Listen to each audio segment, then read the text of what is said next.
अस्सलाम वालेकुम dear students. आज के इस लेक्चर में हमारा जो मेन टॉपिक है वो है विस्कोसिटी। विस्कोसिटी को उर्दू में लजूजियत कहते हैं। अब विस्कोसिटी क्या है और विस्कोसिटी की डिटेल्स क्या हैं, इनको समझने से पहले कुछ टर्म्स हैं जो हमको पढ़ना जो है वो ज़रूरी है। तो देखिए, सबसे पहले जो यहाँ जो आपको पहली टर्म जो यहाँ नज़र आ रही है वो है हाइड्रोडायनामिक्स। आप याद रखिए, जब हम किसी फ्लूइड की स्टडी करते हैं तो अगर वो फ्लूइड रुका हुआ हो यानी फ्लूइड एट रेस्ट हो तो उसकी जो स्टडी है उसे हाइड्रोस्टैटिक्स कहा जाता है। लेकिन अगर वही लिक्विड, वही फ्लूइड जो है, अगर वो फ्लो में है यानी अगर वो बहने वाली कंडीशन में है, अगर वो बह रहा है कंटिन्यू, तो हम उसे हाइड्रोडायनामिक्स कहते हैं। वैसे यहाँ पर आप याद रखिए, हाइड्रो का मतलब पानी होता है, ओके, लेकिन यहाँ हम हाइड्रो का मतलब फ्लूइड लेंगे। हाइड्रो से, वैसे हाइड्रो का मीनिंग जो है वो पानी है, वाटर है, मगर हाइड्रोडायनामिक्स का मतलब रहेगा study of fluid at motion, if the fluid is in motion. यानी अगर कोई फ्लूइड जो है वो बह रहा है, अगर वो हालत हरकत में है, तो उसकी जो स्टडी रहेगी वो हाइड्रोडायनामिक्स है।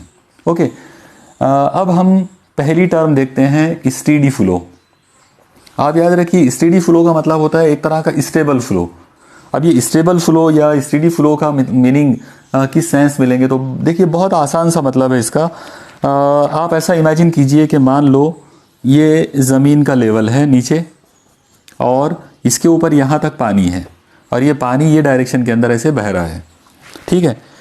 तो अगर इसको हमको स्टेडी फ्लो अगर लेना है तो स्टेडी फ्लो के लिए हम क्या करेंगे कि इसमें किसी एक जगह पर एक पॉइंट को इमेजिन करेंगे और ये देखेंगे कि एक पर्टिकुलर इंटरवल ऑफ टाइम के लिए इस पॉइंट P पर जो वेलोसिटी है या प्रेशर है या और भी कोई मेजरेबल क्वांटिटी है वो कांस्टेंट होना चाहिए।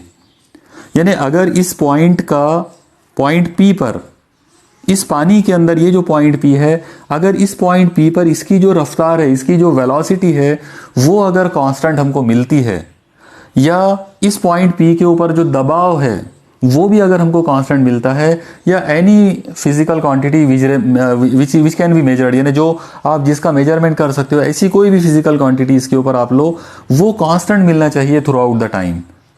तो अगर ऐसा होता है तो ये वाला जो फ्लो होगा इसे हम कहेंगे steady flow. Okay, steady flow का मतलब होता है एकदम एक जैसा बहाव, जिसके अंदर वेलोसिटी या प्रेशर किसी भी पॉइंट के ऊपर जो है वो बिल्कुल कांस्टेंट हो और वो एक जैसा हमको मिलता हो। ओके, तो ये था स्टेडी फ्लो। अगली टर्म है यहाँ पर फ्लो लाइन। आप देखिए, फ्लो लाइन का जो कंसेप्ट है वो बहुत ही आसान कंसेप्ट है, नाम से समझ में आ जाता।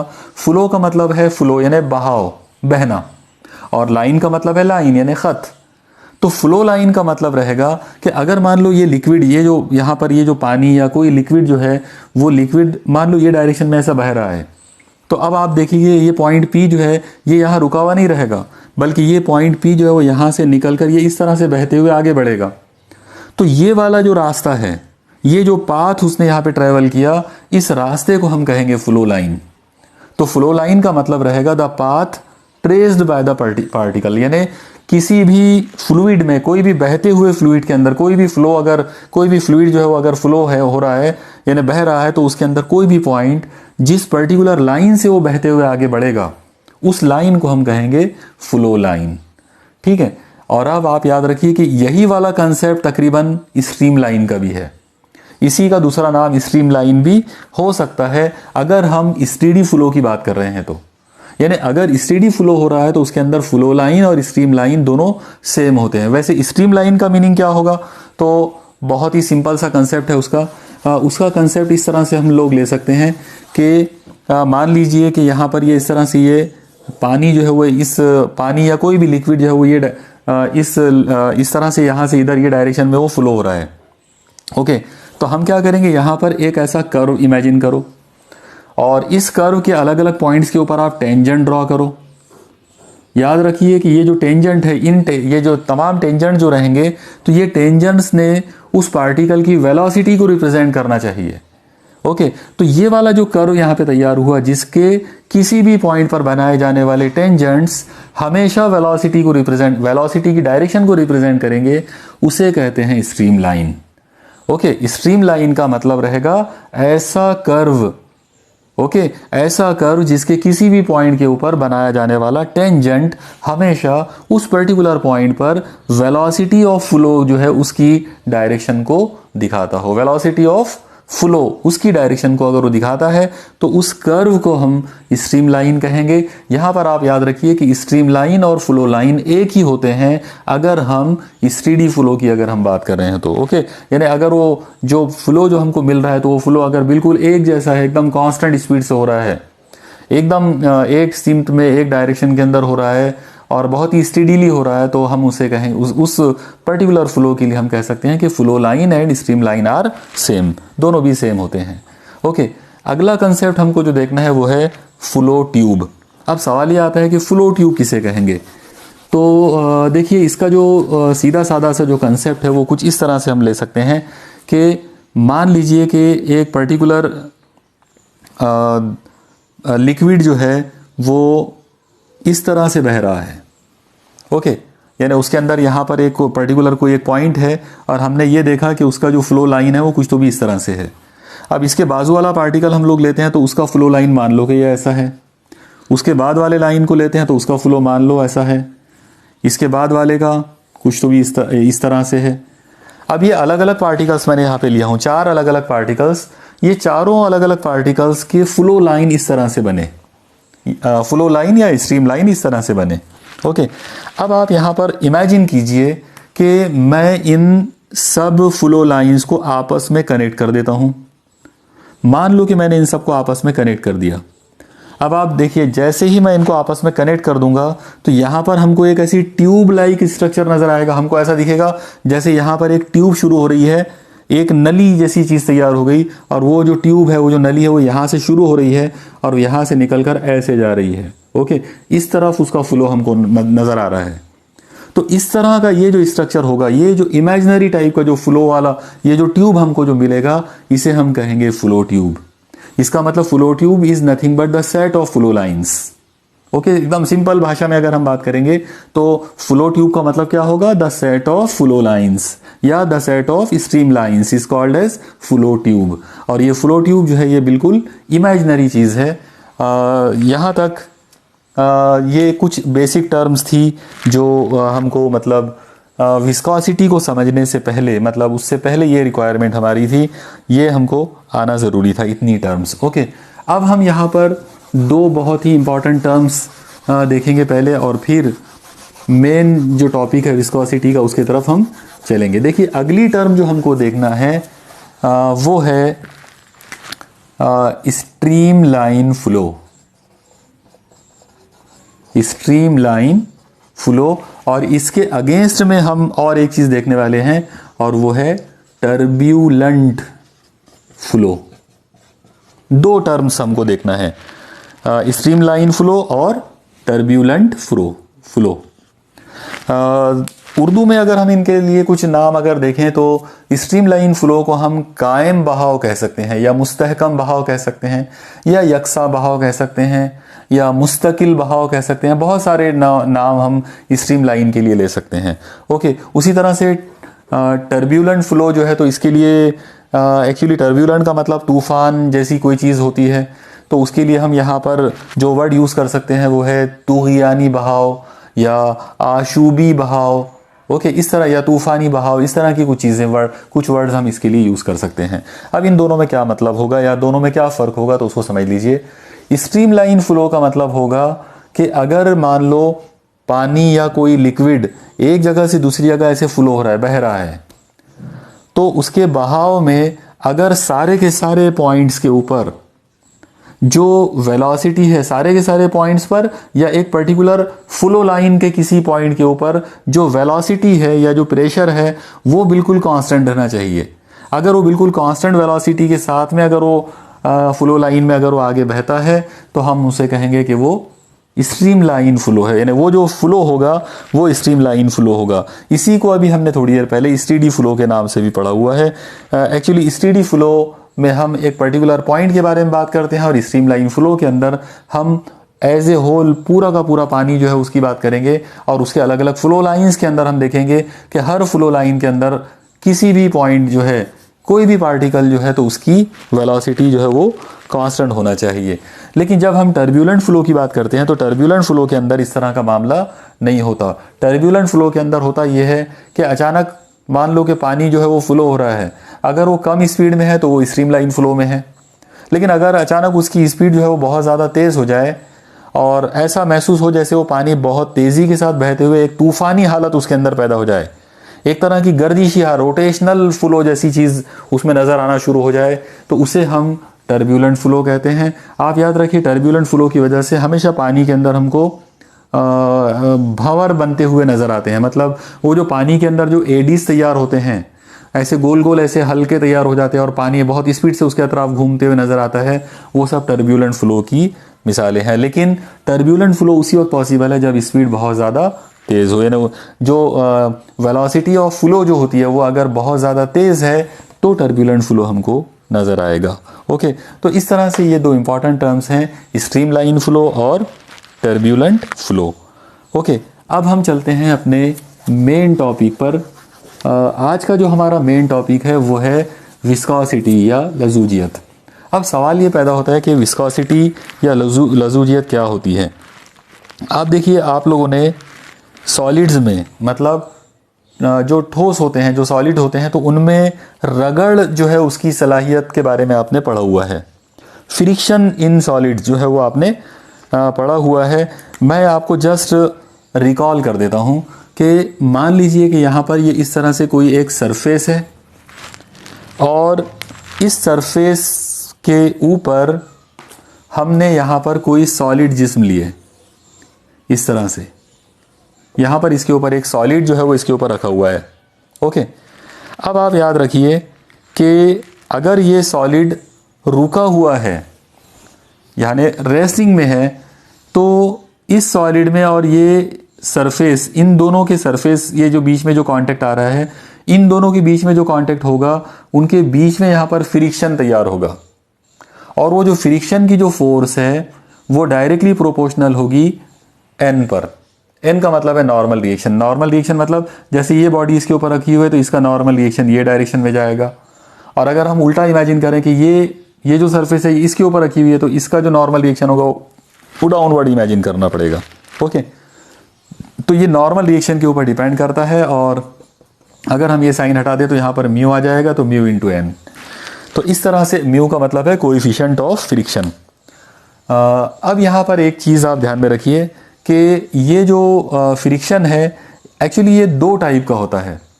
नंबर वन, अगर ये बॉडी रुकी हुई है तो हम इसको कोएफिशिएंट ऑफ स्टैटिक फ्रिक्शन कहेंगे। ओके, यानी अगर ये रुका हुआ है, स्टैटिक कंडीशन में अगर है, रुका हुआ है, तो हम इसे म्यू एस से डिनोट करेंगे। और अगर ये वाली बॉडी इसके ऊपर स्लाइड हो रही है, मतलब मूव हो रहा है, तो हम इसको डायनामिक कहेंगे। मतलब इसका जो नाम रहेगा वो कोएफिशिएंट ऑफ डायनामिक फ्रिक्शन रहेगा, और ऐसे टाइम पर हम उसको म्यू के लिख सकते हैं। के जनरली काइनेटिक्स या डायनामिक्स दोनों के लिए हम इसको यूज़ कर सकते हैं। ओके, तो ये थी कहानी फ्रिक्शन की। अब आप एक चीज़ देखिए कि इस कहानी से, यानी ये जो डिटेल्स मैंने अभी आपको बताया फ्रिक्शन इन सॉलिड्स को लेकर, इससे एक चीज़ समझ में आ रही है कि फ्रिक्शनल फोर्स जो है सॉलिड में वो दो लोगों पर डिपेंड करती है। एक है कोएफिशिएंट ऑफ फ्रिक्शन और एक है नॉर्मल रिएक्शन। ओके, अब यहाँ पर एक ख़ास चीज़ पर आप गौर करो कि ये जो बॉडी हमने यहाँ पर लिया है, ये जो सॉलिड ऑब्जेक्ट हमने इसके ऊपर रखे, इस सॉलिड ऑब्जेक्ट का मान लो कि यहाँ से लेकर यहाँ तक जो एरिया है, यानी area of surface in contact, वो सरफेस एरिया जो है सपोज करो कि वो ए है। ओके, तो आप देखो कि इस फॉर्मूले के अंदर ए नहीं आया। इसका मतलब ये हुआ कि जो फ्रिक्शनल फोर्स है वो एरिया पे डिपेंड नहीं है। ओके, ये सारी बारीकियों को आप बहुत अच्छे से ध्यान में रखिए। तो यहाँ पर इस जगह पर हमको क्या चीज़ नज़र आई कि अगर ये सॉलिड इसके ऊपर रखा हुआ है या इसके ऊपर अगर वो स्लाइड हो रहा है, तो जो फ्रिक्शनल फोर्स जो डेवलप होंगी वो फ्रिक्शनल फोर्स म्यू पर डिपेंडेंट है, मतलब कोएफिशिएंट ऑफ फ्रिक्शन पे डिपेंडेंट है, उसी तरह से वो नॉर्मल रिएक्शन पर भी डिपेंडेंट है, लेकिन वो एरिया पर डिपेंडेंट नहीं है। ओके, एक और चीज़ पर आप गौर करो। मान लो कि ये जो ऊपर वाला ये जो ऑब्जेक्ट है ये मूव हो रहा है, मतलब इसके ऊपर आपने फोर्स अप्लाई करे और ये डायरेक्शन में ऐसे मूव हो रहा है, इधर जा रहे हो ऐसे। तो अगर ये इस साइड में अगर जा रहा है तो इसके अंदर डेफिनेटली इसकी वेलोसिटी होगी। मान लो कि इसकी वेलोसिटी जो है वो v है, और अब आप देखो कि इस फॉर्मूले के अंदर v भी नहीं है, यानी वेलोसिटी भी इसमें नहीं आया। इसका मतलब ये हुआ कि इसमें जो फ्रिक्शन है वो वेलोसिटी पर भी डिपेंडेंट नहीं है। हालांकि ये दोनों जो पॉइंट्स हैं ये बहुत ही ज़्यादा क्रिटिकल है और बहुत ज़्यादा कन्फ्यूजन वाले पॉइंट्स हैं। आप देखिए इसका मीनिंग क्या होगा, यानी कैसे कन्फ्यूजन आएगा, वो मैं आपको जस्ट यहाँ पर एक्सप्लेन करने की कोशिश करता हूँ। आप सब लोग पूरा ध्यान इधर दीजिए। मान लो ये हमारी सरफेस है और हमने क्या किया कि ये जो ऑब्जेक्ट पहले ऐसा रखा हुआ है, अब मैं इस ऑब्जेक्ट को यहाँ पर ऐसे रख देता हूँ, इस तरह से खड़े रख देता हूँ। ओके, आप देख रहे हैं कि यहाँ पर सरफेस एरिया जो कांटेक्ट में है वो कम हो गया। अब सरफेस एरिया कम हो गया, यहाँ पर सरफेस एरिया इतना ज़्यादा है, तो हमको ऐसा लग रहा है इसके अंदर, यानी ये वाले पर्टिकुलर केस के अंदर ऐसा लग रहा है कि इसमें फ्रिक्शन ज़्यादा होने को नहीं, इसमें रगड़ ज़्यादा होना चाहिए और इसमें रगड़ कम होना चाहिए, लेकिन ऐसा बिल्कुल नहीं है। ओके, रगड़ जो है, फ्रिक्शन जो है, यहाँ जितनी रगड़ होगी उतनी ही रगड़ यहाँ भी होगी। और क्यों ऐसा है? क्योंकि इस फॉर्मूले के अंदर एरिया इन कांटेक्ट जो है वो नहीं है, एरिया के लिए इसमें कोई टर्म नहीं है। इसका मतलब ये हुआ कि ये वाले इस पर्टिकुलर केस में और ये वाले केस के अंदर, दोनों केसेस के अंदर फ्रिक्शनल फोर्स सेम होगी, वो सरफेस एरिया इन कांटेक्ट के ऊपर डिपेंड नहीं करेगी। ओके, तो ये पहला पॉइंट आप ध्यान में रखिए। अब आप देखिए दूसरा एक पॉइंट, आप ऐसा इमेजिन कीजिए कि ये जो ऑब्जेक्ट अभी आपके सामने बना हुआ है, मान लो कि ये इसके ऊपर स्लाइड हो रहा है। सपोज करो इसकी कुछ एक स्पीड हम डिसाइड कर लेते हैं, मान लो 5 मीटर पर सेकंड की स्पीड से जा रहा है। ओके, और अब एक काम करते हैं, सपोज करो कि यहाँ पर मैं वापस इसी डायग्राम को दोबारा से रिपीट कर देता हूँ, और ये वाला जो ऑब्जेक्ट है यहाँ पर, ये इस तरह से ये रखा हुआ है इसके ऊपर कॉन्टेक्ट में इसके, और अब ये इस डायरेक्शन में मूव हो रहा है, और मान लो कि इसकी स्पीड हमने डबल कर दिए, 10 मीटर पर सेकंड कर दिए। तो अब सवाल ये आएगा कि ये वाले केस में और ये वाले केस में, दोनों में जो कोएफिशिएंट ऑफ फ्रिक्शन जो होगा, मतलब फोर्स ऑफ फ्रिक्शन जो होगा इसके अंदर, तो वो फोर्स ऑफ फ्रिक्शन क्या होगा? क्या यहाँ फोर्स ऑफ फ्रिक्शन कम होगी या यहाँ फोर्स ऑफ फ्रिक्शन ज़्यादा होगी? तो आप लोग ये भी एक चीज़ ध्यान में रखिए कि वेलोसिटी का इसमें कोई टर्म नहीं है, और वेलोसिटी नहीं होने की वजह से इसका मतलब ये होगा कि जो फ्रिक्शनल फोर्स, जो रगड़ की कुवत यहाँ होगी, उतनी ही रगड़ की कुवत, उतनी ही फ्रिक्शनल फोर्स यहाँ पे होगी। दोनों केसेस के अंदर फ्रिक्शनल फोर्स सेम रहेगी, क्योंकि फ्रिक्शनल फोर्स जो है वो वेलोसिटी पर डिपेंडेंट नहीं है। तो यहाँ पर अब ये कुछ टर्म्स जो हमने अभी देखा, ये जो चीज़ हमने अभी देखे, फ्रिक्शंस इन सॉलिड्स, तो इसको आप ध्यान में रखिए। और इससे एक चीज़ जो हमको समझ में आ रही है वो ये है कि फ्रिक्शनल फोर्स जो है बिटवीन टू सॉलिड्स, वो दो लोगों पर डिपेंडेंट होती है। एक है कोएफिशिएंट ऑफ फ्रिक्शन और एक होता है नॉर्मल रिएक्शन।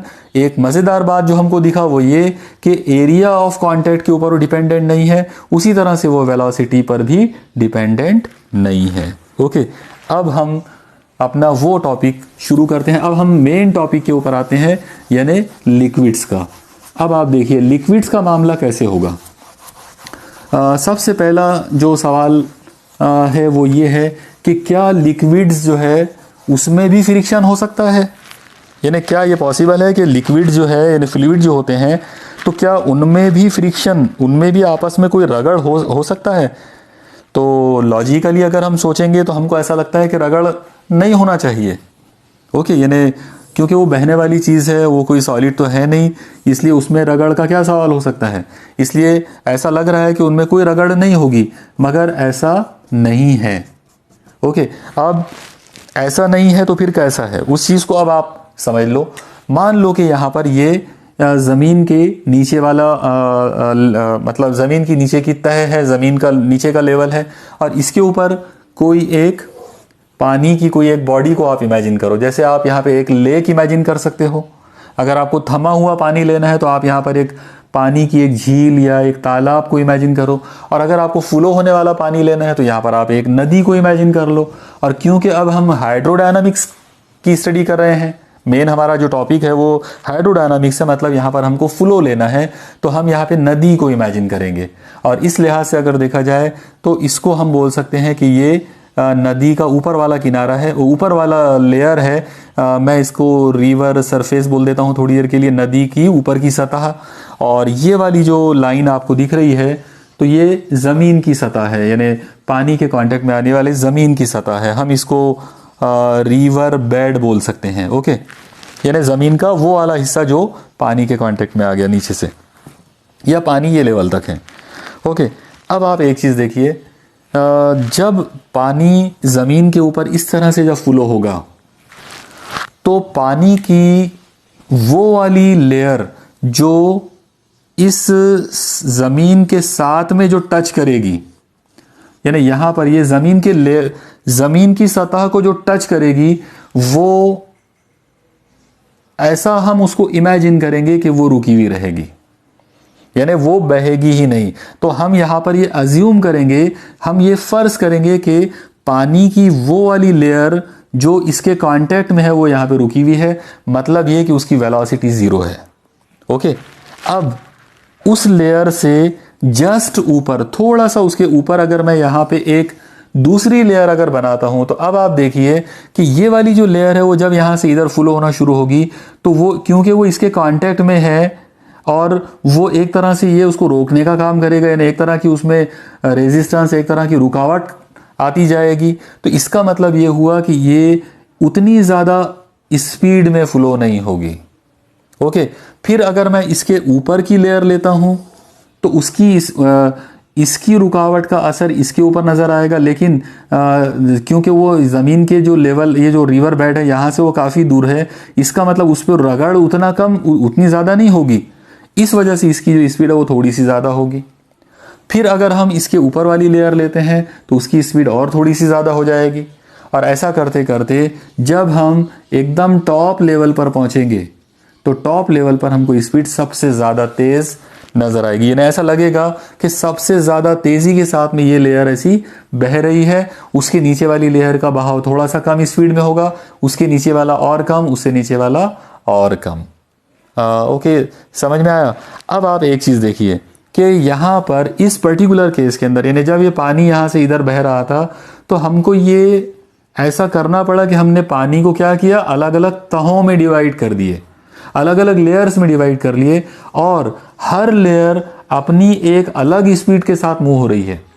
लेकिन सबकी स्पीड एकदम रैंडम नहीं है, बल्कि उसके अंदर भी एक ख़ास बात यह है कि पानी की वो लेयर, पानी के वो वाले मॉलिक्यूल जो रिवर बेड के साथ, यानी ज़मीन की सतह के साथ में जो जुड़े हुए हैं, वो रुके हुए रहेंगे, उनकी स्पीड 0 होगी।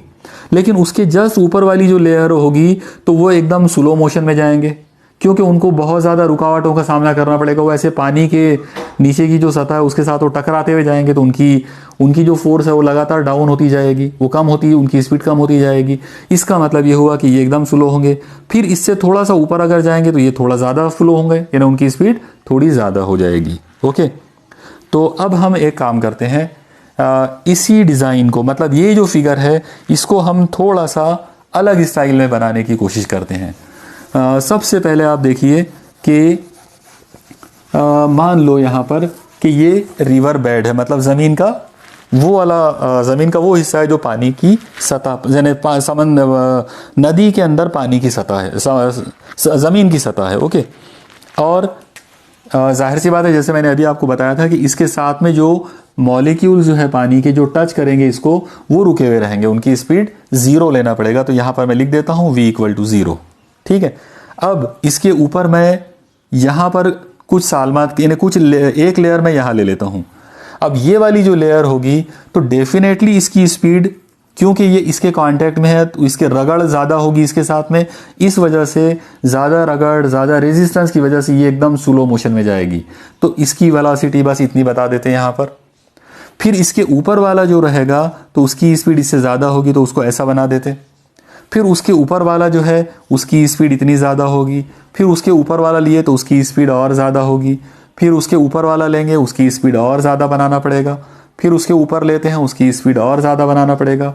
आप लोग यहाँ पर एक ख़ास बात देखिए कि मैं ये जो लेयर्स बना रहा हूँ, ये सारे के सारे लेयर्स हॉरिजॉन्टल हैं, मतलब सब के सब एक दूसरे के साथ मुतवाज़ी हैं और एक दूसरे और उसकी सिमत में हैं। सब के सब एकदम मुतवाज़ी हैं, एकदम हॉरिजॉन्टल हैं, और सब के सब जो है वो बिल्कुल एक जैसी थिकनेस वाले भी हैं। ओके, अब हम एक ख़ास चीज़ यहाँ पर ये देखते हैं कि मान लो इनमें से हम किसी एक पर्टिकुलर लेयर को ले लेते हैं। सपोज़ करो मैं ये वाली लेयर को ले लेता हूँ और ये इमेजिन करता हूँ कि यहाँ से लेकर यहाँ तक का ये जो डिस्टेंस है ये x है। ओके, अब x डिस्टेंस है तो ये वाली जो इसकी जो वेलोसिटी है, यानी इस पर्टिकुलर लेयर की जो वेलोसिटी है, मान लो कि ये v वेलोसिटी है, ठीक है, यानी बढ़ते बढ़ते ये वेलोसिटी v है। इसके बाद यहाँ से इतना डिस्टेंस ये और ऊंचा हो गया, तो मैं इसको कुछ तो भी एक नाम दे देता हूँ। मान लो कि ये डिस्टेंस डेल्टा x है, और अगर ये डेल्टा x है तो फिर मुझे यहाँ पर लेना पड़ेगा v प्लस डेल्टा v, क्योंकि वेलोसिटी थोड़ी सी बड़ी हो जाएगी, तो v प्लस डेल्टा v। इसके बाद अगर मान लो ये वाला डिस्टेंस मैं और डेल्टा x ले लेता हूँ, तो फिर यहाँ पर मुझे लेना पड़ेगा v plus delta v plus delta v, क्योंकि ये डेल्टा v 2 मरतबा यहाँ पर आ जाएगा। क्लियर? और अगर मैं इसके नीचे जाता हूँ तो यानी मान लो कि मैं ये वाली लेयर की अगर बात करता हूँ, ये डेल्टा x डिस्टेंस है, तो अगर मुझे यहाँ की अगर बात करना है तो यहाँ पर मुझे माइनस करना पड़ेगा, तो v माइनस डेल्टा v, इस तरह से। ओके, अब आप एक चीज़ देखिए, एक ख़ास चीज़ हमको यहाँ पे नज़र आ रही है, और वो ये है कि हम रिवर बेड से, मतलब ज़मीन की सतह से या ठोस जिस्म की सतह से जैसे जैसे हम ऊपर उठते जा रहे हैं वैसे वैसे वेलोसिटी बढ़ते जा रही है। ओके, यानी कहीं ना कहीं यहाँ से रिवर बेड से ऊपर की डायरेक्शन में जो हमारी हाइट बढ़ेगी, तो हाइट के बढ़ने के साथ साथ वेलोसिटी ऑफ फ्लो जो है वो भी बढ़ती जा रही है। ओके, तो मैं यहाँ पर एक काम ये कर सकता हूँ कि वेलोसिटी का जो चेंज हो रहा है, चेंज इन वेलोसिटी, मैं इसको डिवाइड कर सकता हूँ डिस्टेंस से। मतलब ये डिस्टेंस का मतलब कौन सा रहेगा? Vertical distance. ये जो हाइट है, यहाँ से ये जो हम हाइट जो ले रहे हैं, तो ये वाली हाइट, तो हम ये डिस्टेंस यहाँ पे ले सकते हैं नीचे से वर्टिकल, यानी एक्चुअली ये ऐसा परपेंडिकुलर डिस्टेंस हम यहाँ से लेंगे इसके ऊपर। तो ये वाला रेशो अगर हम निकालेंगे तो हमको एक ख़ास बात ये नज़र आएगी कि ये रेशो ऑलमोस्ट कांस्टेंट मिलेगा, तकरीबन ये कांस्टेंट मिलेगा हमको। इसको हम एक नाम दे देते हैं, इसका नाम होगा वेलोसिटी ग्रेडियंट। इसे कहेंगे वेलोसिटी ग्रेडियंट। और अगर इसके लिए फॉर्मूला अगर बनाना हो तो इसके लिए सिंपल सा फॉर्मूला बनेगा delta V upon delta X. Okay, तो delta V upon delta X का मतलब रहेगा चेंज इन वेलोसिटी, यानी किसी एक पर्टिकुलर लेयर की वेलोसिटी का चेंज डिवाइडेड बाय उसका डिस्टेंस, उसका रिलेटिव डिस्टेंस। ठीक है, तो ये थी वेलोसिटी ग्रेडियंट। अब यहाँ पर सवाल यह आता है कि आखिर हमको इस चीज़ की ज़रूरत क्यों पड़ गई? तो देखिए, इसकी ज़रूरत हमको इसलिए पड़ी कि जब यहाँ पर हम अलग अलग लेयर्स को देखेंगे, अलग अलग पानी के अलग अलग लेयर्स को जब हम देखेंगे, तो हमको ये नज़र आएगा कि हर लेयर की वेलोसिटी अलग है। नीचे वाली जो लेयर्स है उनकी वेलोसिटी कम है, और जैसे जैसे हम ऊपर बढ़ते जाएंगे वेलोसिटी जो है वो बढ़ती जाएगी। इसका मतलब ये हुआ कि ऊपर वाली जो लेयर्स है उसका नीचे वाली लेयर के साथ में जो रगड़ है, उसके साथ में जो फ्रिक्शन है, कुछ तो भी फ्रिक्शन उनके दरमियान में यहाँ पर मौजूद है। उसी फ्रिक्शन की वजह से उनकी वेलोसिटी में चेंज आया है। ओके, फिर ये वाली लेयर का इसके साथ देखेंगे तो इन दोनों के बीच में हमको एक फ्रिक्शन नजर आएगा। फिर अगर ये लेयर और ये लेयर के बीच में देखेंगे तो इनके बीच में कुछ तो भी फ्रिक्शन हमको नजर आएगा। इसका मतलब ये हुआ कि जब पानी या कोई भी लिक्विड जब फ्लो करता है, जब बहता है, तो उसकी अलग अलग लेयर्स का आपस में एक दूसरे के साथ इंटरनल फ्रिक्शन होता है, यानी उनके अंदरूनी, उनके अंदर एक तरह की रुकावट, एक तरह की मज़ाहमत या एक तरह की रगड़ उनके अंदर पैदा हो जाती है। और आप लोग याद रखिए, लिक्विड के फ्लो के दौरान ये जो इंटरनल फ्रिक्शन जो है, यानी अंदरूनी जो रुकावट या अंदरूनी जो मज़ाहमत या अंदरूनी रगड़ जो अलग अलग लेयर्स के दरमियान पाई जाती है, तो इसी को कहते हैं विस्कोसिटी। ओके, यानी विस्कोसिटी क्या चीज है? तो विस्कोसिटी का मतलब है the ability of liquid to produce relative resistance या to produce friction between two layers due to relative velocity, यानी रिलेटिव मोशन की वजह से। यहां पर याद रखिए, यहां पर जितनी भी मोशन होगी अलग अलग लेयर्स की, वो सब रिलेटिव मोशन होगी। रिलेटिव मोशन का मतलब होगा वो एक दूसरे की मुनासिबत से आगे हरकत करेंगे, वो एक दूसरे से अलहदा होकर मूव नहीं होंगे, बल्कि एक दूसरे की मुनासिबत के साथ जो है वो उनकी एक दूसरे के साथ एक खास निस्बत होगी, और उस निस्बत को ध्यान में रखते हुए वो लोग फ्लो करेंगे। और जब भी वो फ्लो करेंगे तो उनके दरमियान में रगड़ पैदा होगी। हम उसी रगड़ को लजूजियत यानी विस्कोसिटी कहते हैं। ओके, तो ये था विस्कोसिटी का ओवरऑल कंसेप्ट। अब यहाँ पर हम एक ख़ास चीज़ ये देखने वाले हैं कि विस्कोसिटी जो है यानी लजूजियत जो होती है, तो हम इसको कैलकुलेट कैसे करेंगे। अब आप यहाँ पर एक चीज़ ध्यान में रखिए कि बहुत सारे साइंटिस्ट हैं जिन्होंने फ्लूइड डायनामिक्स जो है उसकी स्टडी किया।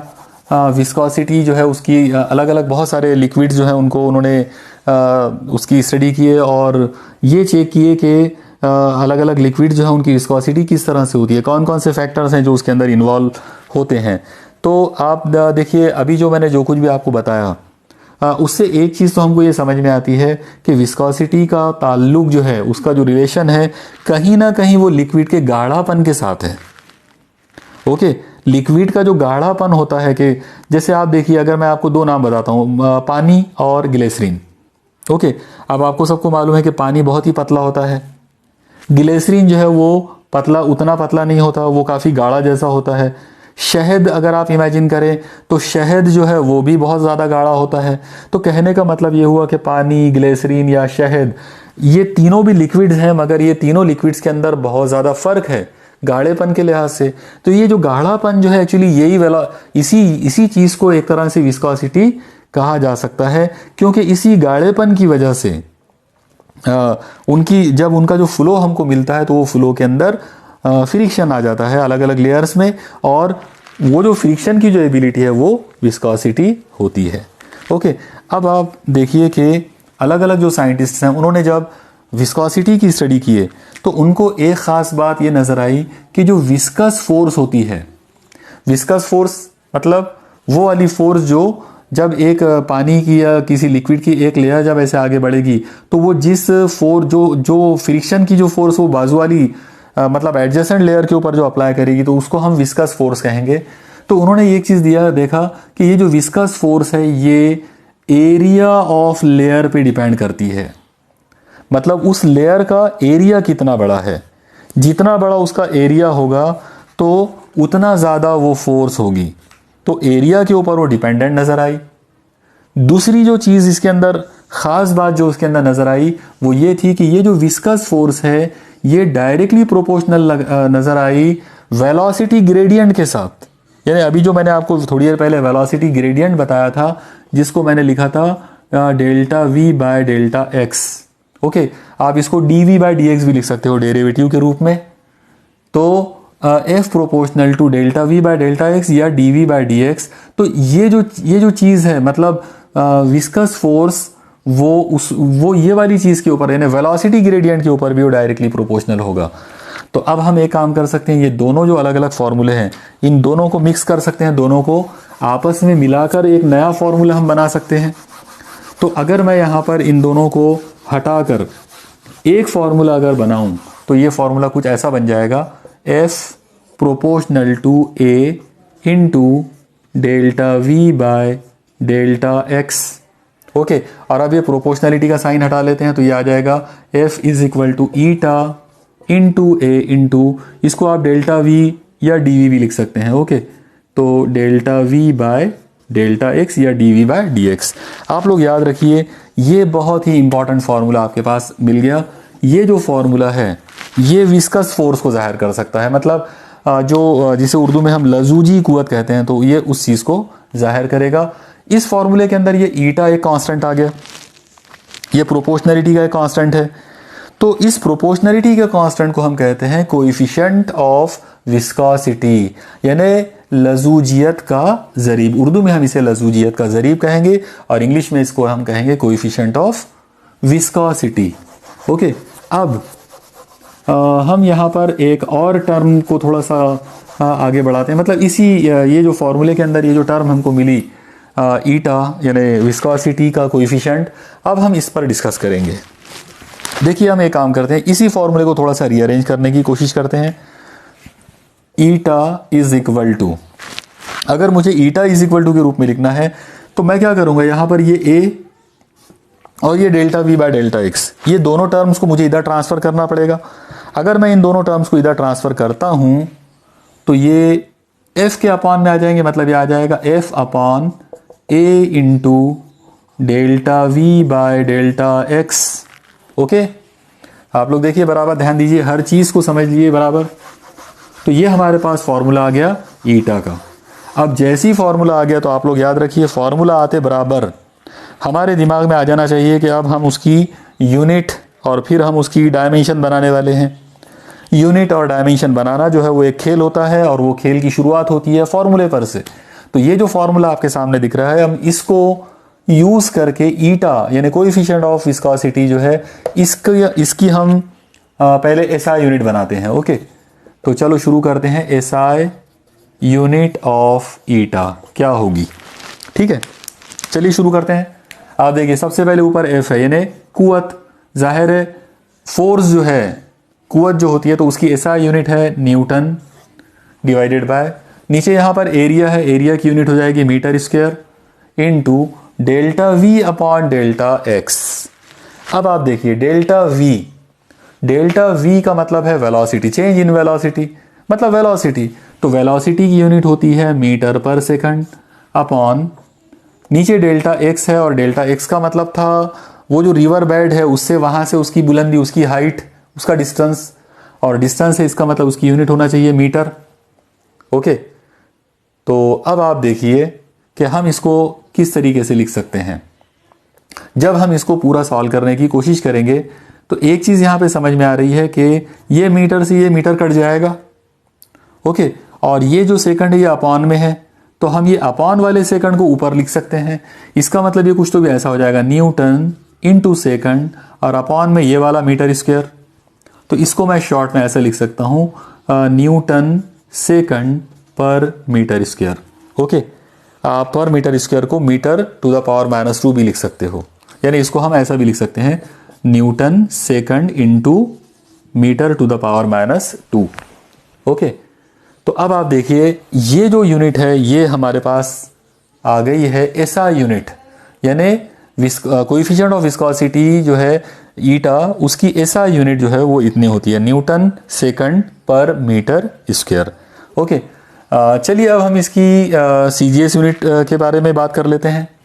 तो अगर मुझे यहाँ पर इसकी सीजीएस यूनिट अगर लेना हो तो चलो शुरू करते हैं उसको। यहाँ पर सबसे पहले ऊपर फोर्स है, तो फोर्स के लिए आ जाएगा dyne divided by area, area के लिए आएगा centimetre square into delta V का मतलब होगा सेंटीमीटर पर second divided by delta X यानी हाइट यानी सेंटीमीटर, और जाहिर है ये सेंटीमीटर से सेंटीमीटर कट जाएगा, सेकंड को ऊपर पहुंचा दो तो ये बन जाएगा dyne into second divided by centimetre square. अब यहाँ पर आप एक ख़ास बात याद रखिए और वो आपके लिए बहुत ज़्यादा इम्पॉर्टेंट है, और वो ये है कि डाइन इनटू सेकंड पर सेंटीमीटर स्क्वायर, ये जो चीज़ है इसको रिप्लेस किया जाता है एक नाम से, वो है पॉइज। ओके, इसका मतलब ये हुआ कि CGS unit of coefficient of viscosity जो है वो पॉइज है। पॉइज का मतलब होता है डाइन सेकंड पर centimetre square. Okay, clear.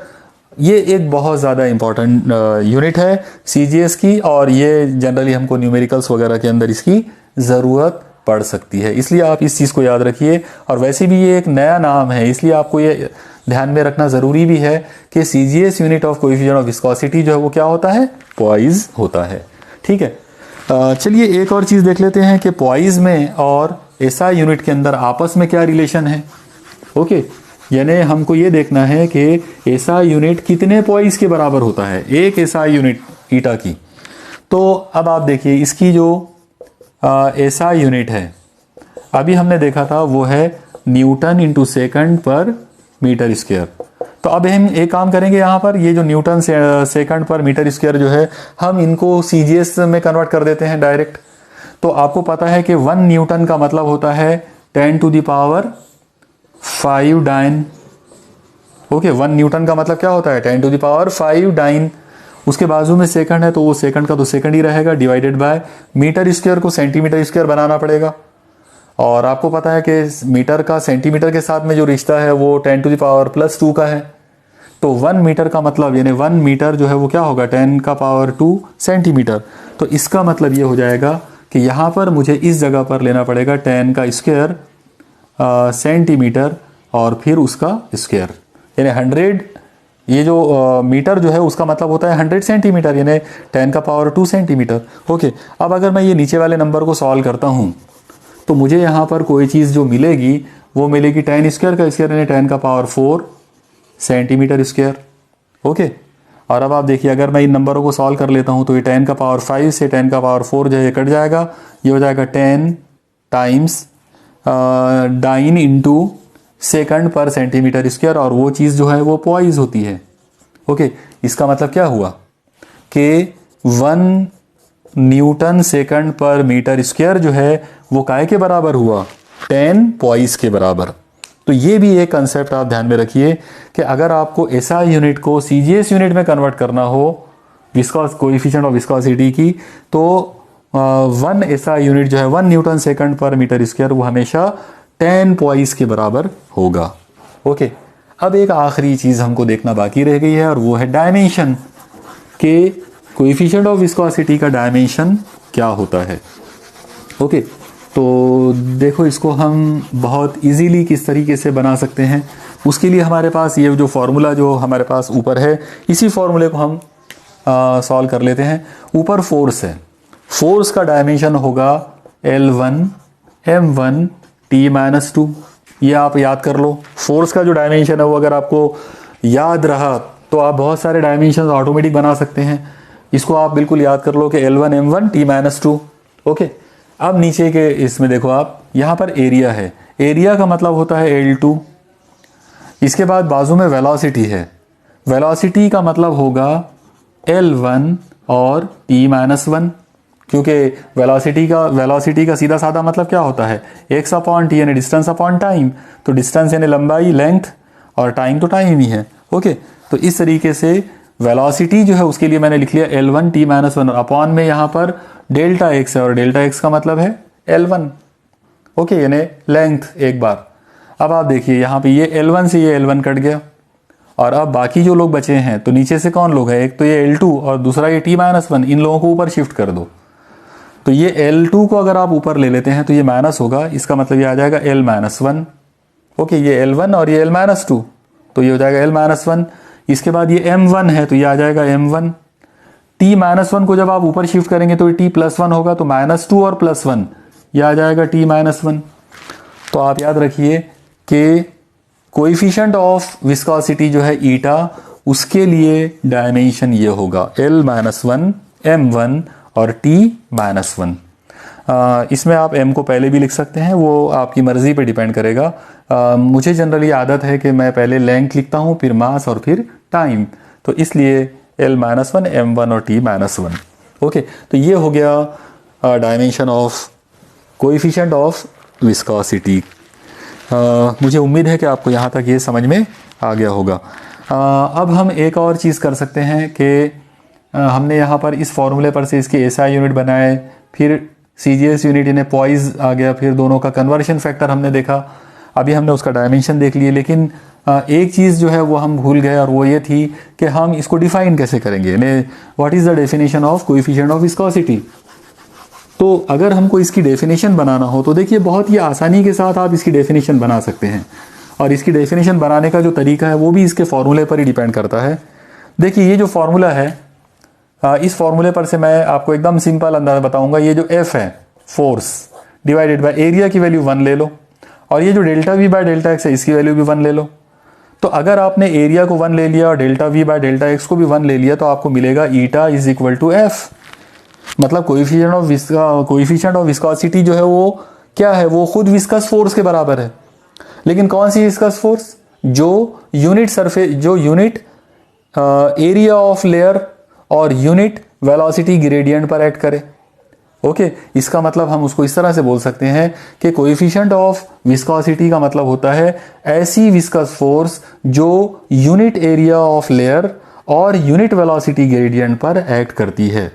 Okay, the viscous force acting per unit area of layer and unit velocity gradient is called coefficient of viscosity. मतलब लजूजी कुव्वत, ऐसी लजूजी कुव्वत जो इकाई रकबे पर, जो उस लेयर की इकाई रकबे पर और इकाई जो रफ्तार की तफावत है यानी वेलोसिटी ग्रेडियंट है उस पर अमल करती हो। ओके, तो इस तरीके से हम उसको डिफाइन कर सकते हैं। मुझे पूरा यकीन है कि आपको आज का ये इतना जो कंसेप्ट है ये यानी इतनी जो चीज़ें हैं वो आपको समझ में आ गई होगी।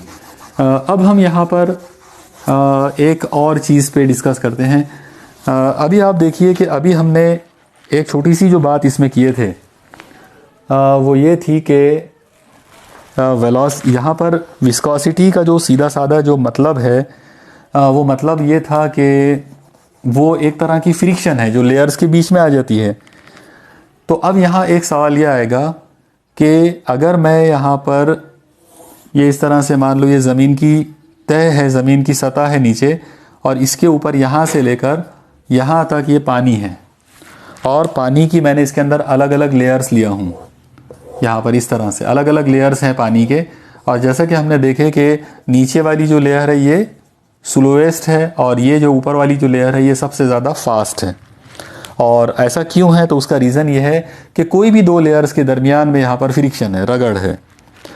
तो विस्कोसिटी का मतलब है कि पानी की यानी माए कोई भी लिक्विड जो आप ले रहे हो तो उस लिक्विड की अलग अलग जो लेयर्स हैं उनके बीच में, उनके दरमियान में, उनके इन बिटवीन, उनके दरमियान में जो इंटरनल जो फ्रिक्शन होगा, जो अंदरूनी उनके अंदर जो रगड़ पैदा होगी, उसको हमने विस्कोसिटी का नाम दिया है। अब यहाँ पर एक मज़ेदार केस हम ये ले सकते हैं कि मान लो कि एक सॉलिड जिस्म है जो यहाँ पर है, इस जगह पर, यानी पानी की एकदम ऊपर की जो सतह है वो उसके ऊपर है और वो एक तरह से उसके ऊपर फ्लोटिंग में यानी तैर रहा है। तो क्या इस सॉलिड की ये वाली जो लेयर है इसमें और पानी की जो लेयर है उनके दरमियान क्या उसमें भी कोई फ्रिक्शन होगा या नहीं होगा? और फिर एक और केस दूसरा ये बन सकता है कि मान लो कि ये जो चीज़ है ये यहाँ पर है, इस जगह पर है, पानी के अंदर वो यानी इमर्ज हो गया, डूब गया। अगर ये पानी के अंदर डूब गया तो अब इस सूरत में क्या अभी भी इसके अंदर यानी पानी के अलग अलग लेयर्स और इसकी जो सतह हैं उनके दरमियान में क्या अभी भी कुछ रगड़ होगा, कोई फ्रिक्शन आएगा उसके अंदर? तो डेफिनेटली आएगा। ये केस में भी फ्रिक्शन आएगा और ये वाले केस में भी फ्रिक्शन आएगा। लेकिन ये जो फ्रिक्शन होगा तो ये इसकी मतलब पूरी कंप्लीट एक्सप्लेनेशन के लिए हमको अगला जो टॉपिक हमारा जो है वो हमको उसके अंदर देखना पड़ेगा। इससे रिलेटेड जिस साइंटिस्ट ने स्टडी किया था उनका नाम है स्टोक्स, और यहाँ पर हम स्टोक्स लॉ या स्टोक्स थ्योरम जो है वो हमको इसके लिए अप्लाई करना पड़ेगा। वो हम इंशाल्लाह अगले लेक्चर के अंदर देखेंगे। मुझे उम्मीद है कि आज के लेक्चर में जो पॉइंट्स हमने डिस्कस किए वो आप लोगों को पूरी तरह से जो है वो समझ में आ गए होंगे। Okay, keep studying. अल्लाह हाफिज़।